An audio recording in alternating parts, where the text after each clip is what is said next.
Hey, you know what? I turned to Gina as we lay in bed one evening. No, tell me. She smiled, and I hesitated. Maybe I should just have stayed quiet. But it was too late now. She must have noticed my unease, because she put a hand on me. Tell me, she said softly. I. I took her hand, not knowing what to do now when my courage failed. Nothing, just that you're beautiful. I couldn't bring myself to say it. Not this time either. It had been on my mind for a while, but every time I plucked up the courage to tell her, I ended up dropping it. She knew me too well not to notice it, but she didn't push it, and instead stroked my hand. You know what happened at work today? She began to tell me about her day, and I knew it was a way to divert my attention. I took the bait willingly, and relaxed into her voice. Later that night, as she snored softly next to me, I lay watching out the window, my thoughts too jumbled for me to sleep. Was it because our days had begun to grow to look the same, that idea had started to form in me? Or was it my old restlessness getting the better of me? Maybe I was pushing for change just for the sake of it. Our life was good. Much better than I could have dreamt of when I was couch surfing every night. But it was a nagging feeling in me that wouldn't let go. That something more was out there. That this wasn't everything. I knew what Gina would have called it. Family. That's what she would have said. I didn't know what I called it. I barely knew what a family was. I hadn't been back to my parents since I left them, and Gina hadn't spoken to hers for years. But even if I couldn't name it, was that what I wanted? Someone else in our lives than just the two of us? The idea wouldn't leave me over the next few days. I was pretty sure children weren't my thing, but I couldn't explain what I wanted better than a friend. But not like the friendships I've had when I spent time moving from place to place. Those were friends too, but it's not what I wanted. I wanted something else. Someone to share your life with, to live with. One evening, as we lay in bed, I plucked up the courage again. I've been thinking, I said. About what? She asked. I. Something rose within me and I couldn't stop the words from coming out. Wouldn't it be nice with some company? Company? Yeah. That was it. Courage failed me once more, and I was about to let the topic go, but she pushed on this time. What kind of company? I don't know. Just someone else than the two of us. She went quiet for a moment, and I felt her hand loosen in mine, a sign that her thoughts were drifting. She stared into the distance, already deep in thought. What was that all about? I let her be, though. Just like me, I knew better than to push her in those moments. She turned back to face me, and to my surprise, her eyes shone with tears. I took her face in my hands. Are you okay? She nodded and sniveled. Yeah, sorry, Tell me.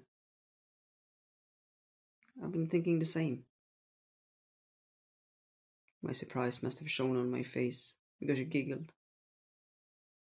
Really? What did you want? I asked. She closed her eyes. It wasn't often that she drifted away from me, but this was one of those times when I would soon lose my grip on her, and she would go quiet. Tell me, I said softly, stroking her hand.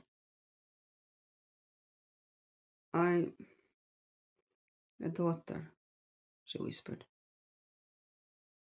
I took her hand in mine. Are you sure? She shook her head. No. She snuggled up against me, and I knew I wouldn't reach her any longer. I might have even pushed it too far already. She talked about wanting a daughter in passing before, mentioning it only to drop it.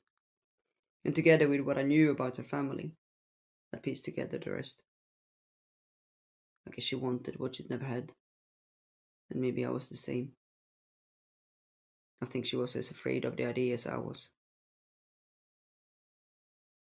She was unusually quiet the next day, and I let the idea be. Maybe it was for the best. Letting things stay the way they were. No changes meant no problems. And this was a topic that could bring a lot of mess for both of us.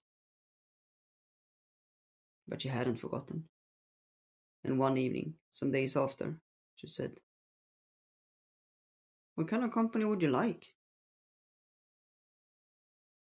I regretted ever having brought it up. It had been a dumb idea. I shouldn't have said anything. I don't know, just someone. She looked at me, waiting for me to continue, but I didn't know what to say. I wished she could just forget about it. I looked away. I couldn't do it. Jokingly, I said, "An android." She gave me a look I couldn't interpret. "An android?" she asked. "Yeah, he could cook and clean, instead of me," I joked. I had to continue now. It was too late to go back. I couldn't take back what I'd said. "Really?" she asked. I wasn't sure if she was seriously considering it or not. Her eyes glazed over. "Maybe," she whispered. "Really? Why would she want an android?" "I thought you wanted a daughter," I asked hesitantly. I heard her snivel. "But maybe we'll be like one. Almost." I wasn't sure what to say, or even if I should say anything. Did I want an android? I guess it was easier than a human. She said quietly that evening. Was that it? I wondered. Were we getting an android? I hesitantly took the computer. I guess it couldn't hurt to at least look. And anyway, we hadn't agreed on what kind. Androids had always been too pricey for me, so I'd never looked deeper into them. I opened up the largest store and scrolled through the pages. There were hundreds of them, all coming with a preset personality. You could choose someone good at sports, a friend to watch movies with, or someone who would go to museums with you. Old, young, and children, there were all sorts. If you want to be more specific, you could make your own settings, getting the exact companion you wanted. I reached the end of the page and looked at Gina. "I don't think it will work," I said. "They are really expensive." She leaned over to glance at the screen. "Wow, you're right." "Yeah." She leaned back in her chair again, and I thought I saw her eyes glisten before she turned away. "So maybe we can't. At least now," I said. She nodded, and I reached over and put a hand on her shoulder. "I'm sorry." Although I wasn't sure if it was that bad. Maybe it was for the best, not changing anything in our lives right now. I closed the computer. We spent the next week in our own thoughts. Whenever I reached out to her, she smiled sadly and squeezed my hand, but she didn't say anything. It might have been a mistake to have brought up the idea in the first place. We had a good life, the two of us, and nothing was lacking. Another relationship would just make things more complicated. Despite it all, though, I couldn't drop it, and I kept scrolling through the pages in the evenings, adjusting one setting after another.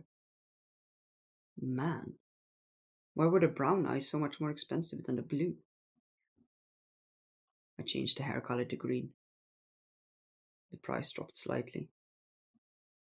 Darn it, it's still too expensive.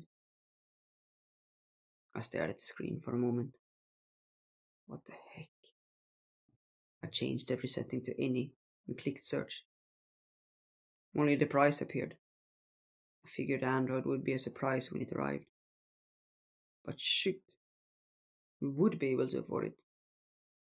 Hey, look! She looked up at me. I found something. She got up from the sofa and walked over to me. But we can't get a random setup. What if you don't like it? But we won't be able to afford any other. She went quiet for a moment. What if we don't like it? She asked again. Duh. Life is an adventure. You never know. It might be the perfect one. She sat down next to me, her hand loose in mine. I guess so, she said after a while. You want to think about it? No, just order it. I entered the payment details and clicked buy. Now, we simply waited.